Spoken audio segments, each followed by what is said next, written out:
بسم الله الرحمن الرحيم.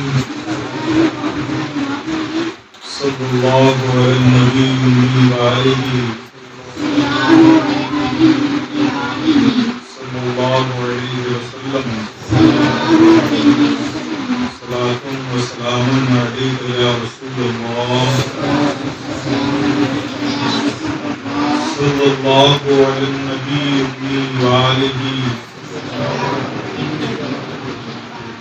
صلى الله عليه وسلم.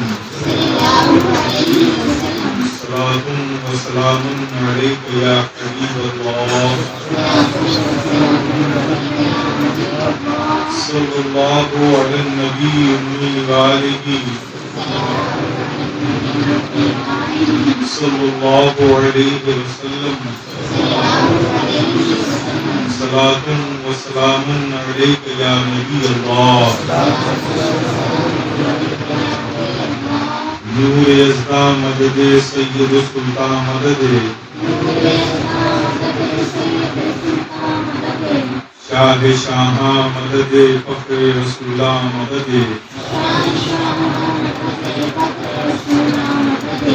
توئی سرکار دو عالم توئی مقصود حیات مالک کون و مکان کعبہ ایمان مدد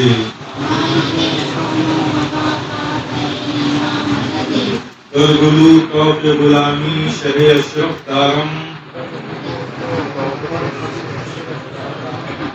یا حبیبی بطفیل شہ سنہ مدد یا حبیبی بطفیل شہ سنہ مدد یا حبیبی بطفیل شہ سنہ مدد. بسم اللہ الرحمن الرحیم. حدثنا احمد بن اشقابہ قال حدثنا محمد بن فضيل عن عمرة بن القعقاع عن أبي زرعة عن أبي هريرة رضي الله تعالى عنه قال النبي صلى الله تعالى عليه وسلم كلمتان حبيبتان إلى الرحمن خفيفتان على اللسان خفيفتان على اللسان ثقيلتان في الميزان. سبحان الله وبحمده سبحان الله العظيم سبحان الله وبحمده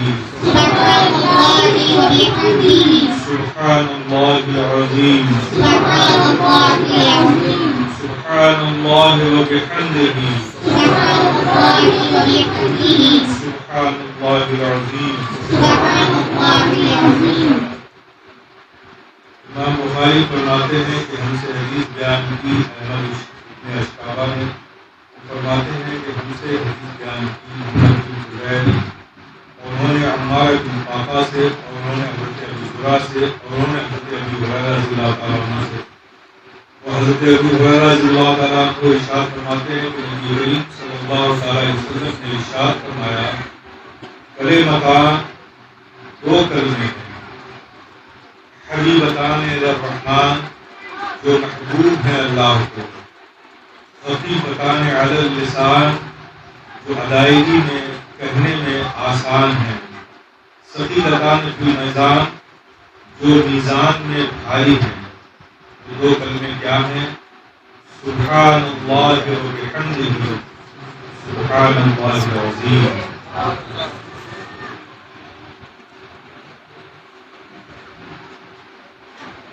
نبی کریم صلی اللہ علیہ وسلم کے ارشاد ہے کہ دو کلمے جو رب کے نزدیک محبوب ہیں، کلمے محبوب ہیں حبیبتان الرحمن رب کے نزدیک جو دو کلمے محبوب ہیں، دو کلمے محبوب کا مطلب اس کا پڑھنے والا محبوب ہے۔ دو کلمے محبوب کا مطلب اس کا پڑھنے والا محبوب ہے، جو زبان کی ادائیگی میں کہنے میں آسان ہے اور میزان عمل میں بہت بھاری ہے۔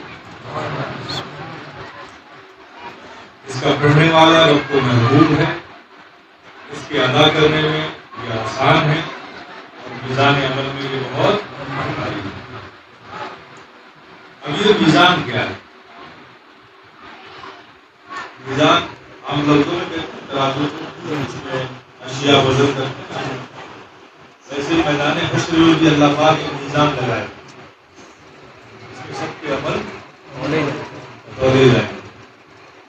حضرت داؤد نے رب کی بارگاہ میں یہ خواہش کا اظہار پڑھی، آپ لوگ سبحان اللہ و بحمدہ، سبحان اللہ و بحمدہ، سبحان اللہ العظیم، سبحان اللہ العظیم، سبحان اللہ و بحمدہ، سبحان اللہ و بحمدہ، سبحان اللہ العظیم، سبحان اللہ العظیم، سبحان اللہ و بحمدہ، سبحان اللہ و بحمدہ، سبحان اللہ العظیم، سبحان اللہ العظیم۔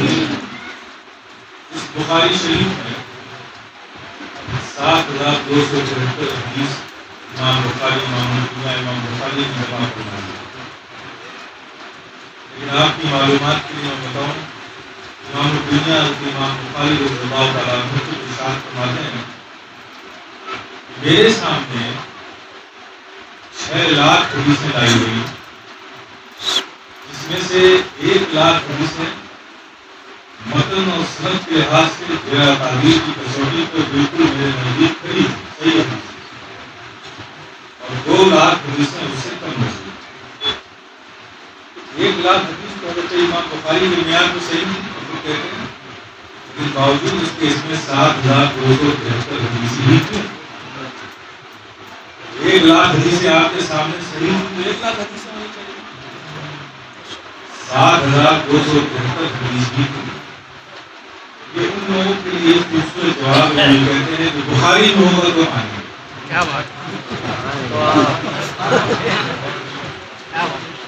بخاری میں ہوگا تو مانیں گے، بخاری کے علاوہ دوسری کتب احادیث میں ہوگا تو نہیں مانیں گے۔ حضرت امام بخاری نے جب اس بخاری شریف کی ترتیب ہوئی، ان کا ایک مقصد تھا کہ حقائق، احکام، فضائل، مناقب، معاملات کی جتنی حدیثیں زیادہ سے زیادہ ترجمہ ہو جائے۔ مناقب کی بہت زیادہ حدیثیں اس میں امام بخاری کی نہیں، حالانکہ بہت سی حدیثیں بھی اس میں جو ان کے نزدیک صحیح ہیں، دوسرے کتب احادیث میں وہ امام بخاری کے نزدیک بھی، امام مسلم کے نزدیک بھی، اور دوسرے صحابہ ستہ کے محدثین کے نزدیک بھی وہ حدیثیں صحیح تھیں، کیونکہ امام بخاری خود فرماتے ہیں کہ 1 لاکھ حدیثیں میرے سامنے وہ ہیں جو متن اور سند کے لحاظ سے بالکل میرے نزدیک صحیح ہیں۔ اگر دوسری حدیثوں میں بھی مناقب و فضائل کے باب میں کوئی حدیث آتی ہے، اس کی بھی ثقہ ہونے میں کوئی کمی نہیں ہے۔ اب وہ لوگ جو کہتے ہیں کہ بخاری شریفین ہوگا تو مانیں گے، ان کا یہ دعویٰ غلط ہے، یہ بدگانتی ہے۔ جو بھی حدیث متن اور سند کے لحاظ سے صحیح ہے اور کسی کے نزدیک وہ صحیح ہے، ذرا وادی کی کسوٹی میں اگر وہ کھڑی اترتی ہے وہ حدیث صحیح ہے، پھر کسی کتاب میں ہونے یا نہ ہونا اس کا معیار نہیں ہو سکتا۔ حضرت امام بخاری امام الدنیا بڑا فضل تھا رکھتا ہے۔ میں تو کہتا ہوں کہ اللہ پاک نے حضرت امام بخاری کو اسی کام کے لیے منتخب فرمایا، اور یہ بات میں اس پس منظر میں کہہ رہا ہوں کہ آپ کی بچپنے میں بینائی نہیں، آنکھوں میں روشنی نہیں، آپ کی والدہ بخارا سے آپ کو لے کر مدینہ شریف آئی اور وہیں سرکار کے قدموں میں چھوڑ دیا۔ میرے اس بچے میں روشنی تو نہیں ہے، بینائی تو نہیں ہے، اب آپ اس سے کوئی کام لے لیجیے۔ دنیا کے کسی کام کو نہیں آ سکتا، اب میں آپ کے قدموں میں سے چھوڑ رہی ہوں، آپ اس سے کوئی کام لے لیجیے۔ آپ نے ہی خواب میں دیکھا میرے بچے کی بصارت واپس آ گئی، اور پھر اس کے بعد یہ واقعہ ہوا کہ حضرت امام بخاری کی آنکھوں میں روشنی آئی۔ ظاہر ہے کہ یہ خود حضرت امام بخاری فرماتے ہیں، اس سے پوچھا گیا کہ یہ خیال آپ کو کہاں سے آیا؟ تمام احادیث کو جمع کرنا، روایت و درایت کے حساب سے، متن کے حساب سے، جرح تعدیل کی کسوٹی کو پرکھ کر پھر اس کو، یہ خیال کہاں سے آیا کہ ایسا کیا جائے؟ کیونکہ کسی عمل سے پہلے خیال آتا، پہلے خیال آتا پھر کوئی عمل وجود میں آتا۔ لوگوں نے پوچھا یہ خیال آپ کو کہاں سے آیا؟ امام بخاری نے فرمایا کہ میں نے خواب دیکھا، میں نے خواب میں دیکھا سرکار دو جہاں صلی اللہ تعالی علیہ وسلم تشریف فرما ہے اور میں کھڑا ہو کے ان کو پنکھا جھل رہا ہوں۔ میرے لیے بڑی شرف کی بات تھی اور خوش قسمتی کی بات تھی، لیکن اس خواب کی تعبیر میں نے شیوخ سے حاصل کرنے کی کوشش کی، مشائخین سے، کہ آج میں نے ایسا خواب دیکھا کہ سرکار جلوہ فرما ہے اور میں انہیں پنکھے سے ہوا کر رہا ہوں، جل رہا ہوں، اس خواب کی تعبیر کیا ہوگی؟ تمام شیوخ نے اتفاق رائے سے یہ کہا یہ اس طرح اشارہ ہے کہ نبی پاک کی طرف جو لوگ جھوٹ منسوخ کریں گے تم اس جھوٹ کو ان سے الگ کرو۔ اور یہ وجہ بنی ہمارے بخاری۔ اب نتیجہ کیا ہوا؟ امام بخاری کا احتیاط اللہ اکبر، یوں ہی نہیں لے دیتے تھے حدیث۔ پہلے تو جو حدیث دینے والا راوی ہوتا تھا اس کے بارے میں پوری تحقیق کرتے تھے، وہ ان کے معیار پر اگر صادق ہوتا، عملاً قولاً طبیعتاً ہر اعتبار سے جب وہ صادق ہوتا تو پھر اس سے حدیث ہوتی، اس کے بعد اسے محفوظ نہیں کرتے، پہلے غسل فرماتے، پھر 2 رکعت نماز نفل ادا کرتے، پھر اس کے بعد استخارہ فرماتے۔ جب قلب کا میلان اس کی طرف ہو جاتا تو بیٹھ کر اس کو حرم نبوی میں نقل کرتے۔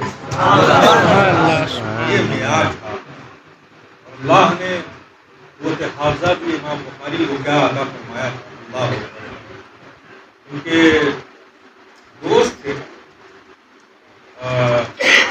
اسماعیل ہاشم، ان کے دوست تھے، ہم سبق ساتھیوں میں، یہ دونوں حضرات راشد ابن اسماعیل، یہ دونوں حضرات بصرہ کے شیوخ کے پاس حدیث لینے جاتے تھے، تو آپ کی قلم لے کے جاتے تھے سب، لیکن امام بخاری کوئی کاغذ اور پین لے کے نہیں جاتے۔